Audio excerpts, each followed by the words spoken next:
Okay, more reasons why the Golden Bachelor is another way patriarchy is trying to trick us into taking care of men. Part two. So I already talked about all the ridiculous descriptions of these amazing older women. Like, fun fact, she can't get enough Judge Judy. And how degrading the descriptions of these women are. But let's get back to this guy. Now, anytime I hear about a man who survives his wife, I assume he somehow unalived her. That's just going to be my assumption, because what we understand now is that even men who are not physically abusive, if they are a big king baby or entitled and just selfish pricks, especially if they, have a temper and, are moody, right? Weaponize their moods, that is going to impact their wives so much that a lot of times, even though women, allegedly outlive men, I mean, we do. If you're married to a king baby, you probably won't. Both of my grandmothers died long before my grandfathers. And one of them was abusive and just sucked, literally held her hostage. So she forked the neighbor for 20 years, did what she could, was a miserable woman, and died of cancer at a pretty young age. So when I heard that he's a widow, not divorced, my first thought was, did you do it?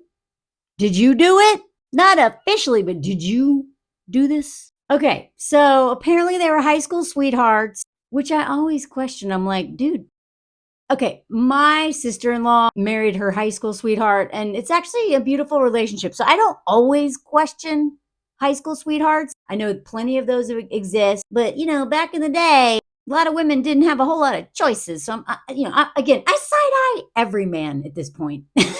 So, always a romantic, Turner married his high school sweetheart, Tony, in 1974. Together, they lived a full and happy life with their 2 daughters. Okay, again, I mean, he says they lived a full and happy life, but according to who, bro? Like, sure. Okay, but let's just say that's true.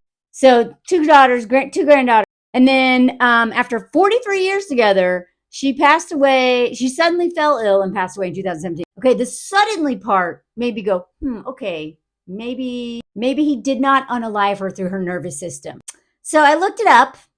At the end of May 2017, they bought their dream house, blah, blah, blah. And then from June 6th, she became ill and her situation got worse over a couple weeks. She had some sort of bacterial infection that affected her kidneys and liver, took her to the emergency room. She passed away on July 15th. Okay, so that part makes me like, okay, that sounds like a tragedy. You've won me back, okay? But I just assumed that it was you until this, because it's more common that is usually the case, because a lot of men are insufferable, but I like to call it old white man syndrome. I will only speak about white men because those are the ones I know so well. White men tend to get worse with every year. You think your husband's a jerk now? Wait till he turns 60, 65, 70. Like, oh, poor me. I shouldn't have to do anything. That stuff gets worse every year. Unless they really work on themselves or like have some sort of like come to Jesus or Buddha or come to whatever moment and are like, oh, wow, I'm a total prick. Maybe I should change. That usually doesn't happen. The other green flag is that he waited 6 years to start dating. That makes me think maybe he did actually love his wife, because I've done a lot of videos on men who, as soon as their wife dies or, as soon as they get a divorce, boom, they're married like within 2 weeks. Like, these men do not even care who it is. They just want a wife, because a wife will take care of them, be a free therapist, be a Schmeg's doll, be their best friend, applaud at everything they do, laugh at all their jokes, be their sole source of entertainment, because they won't make friends and get out and do anything. You know what I mean? Like, they have everything to win and nothing to lose from marrying a woman, other than maybe a little bit of money if she somehow is really smart in that prenup. So the fact that he waited 6 years to start dating again, that's a green flag. Good for you, Jerry. Now, this is maybe a red flag, but it could be a green flag. It's his daughters that encouraged him to sign up for the show. So, he wasn't like, oh my God, I'm such an amazing person. Look at me, I'm a narcissist. I'm going to go on TV. His daughters were like, we think you should do this. So, okay, it wasn't his idea. That's a good sign. But it's because his daughter's idea that makes me wonder, is it because you don't want to take care of dad? Because, that's what you're going to do.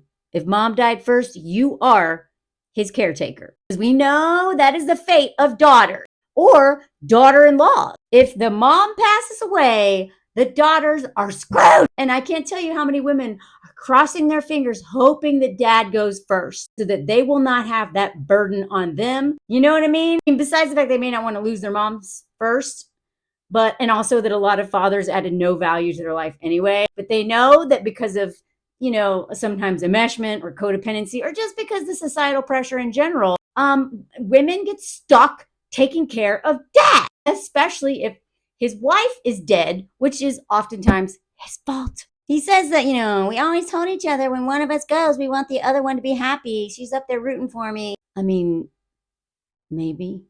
Of course you're saying that. I don't know. This makes me think that this is why they wanted him to go on this show, though.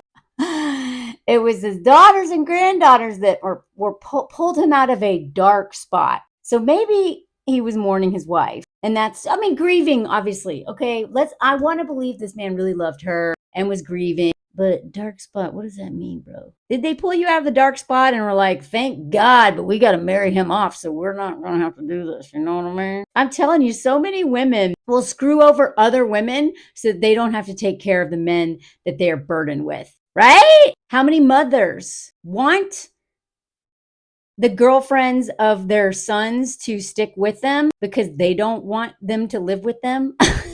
They want their sons, who are usually losers, so bad to meet a woman, to take that man off of her hands. Do you know what I mean? Like, this is so common, y'all. I don't think we talk about how much women purposely put another woman in danger, or just, like, here, you take them. We're just like, it's like hot potato.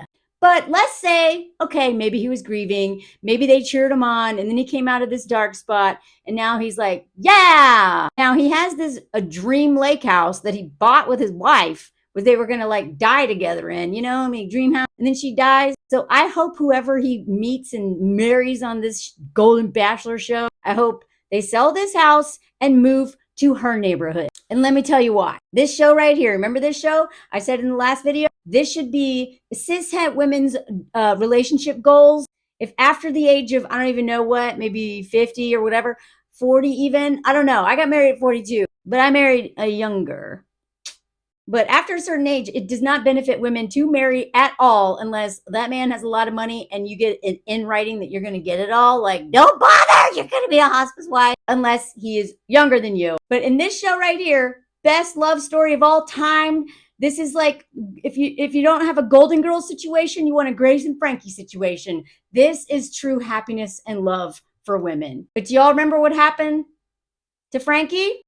I liked this couple. I thought he was pretty good for her. He seemed to really love her. He called her on her crap. He called Grace on her crap, although I thought he was a little mean to Grace sometimes. But when I stopped liking him is when he took Frankie to Santa Fe. And she was like, yeah, but my family is here. I've got a grandkid on the way. What about Grace? Grace was her soulmate. And this man was planning to retire in Santa Fe. All of his family's there. He had a house there. He didn't tell her about it in time. She fell for him. And then she had to make this big decision. And he convinced her to go.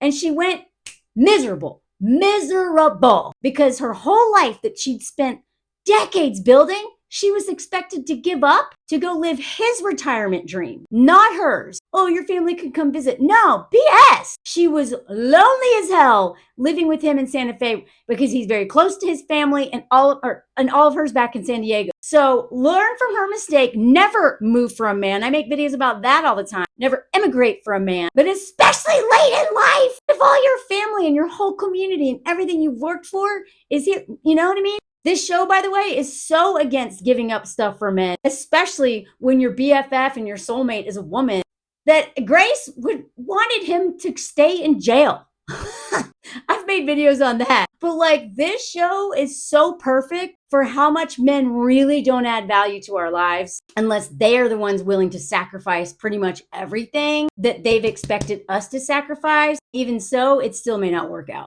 The other thing is you could end up like this couple. It's in my playlist. If you get sick first, you might end up like her, where this man comes and terrorizes you every day and does this to you. So is this guy a good guy? Maybe. Maybe he'll be a great husband.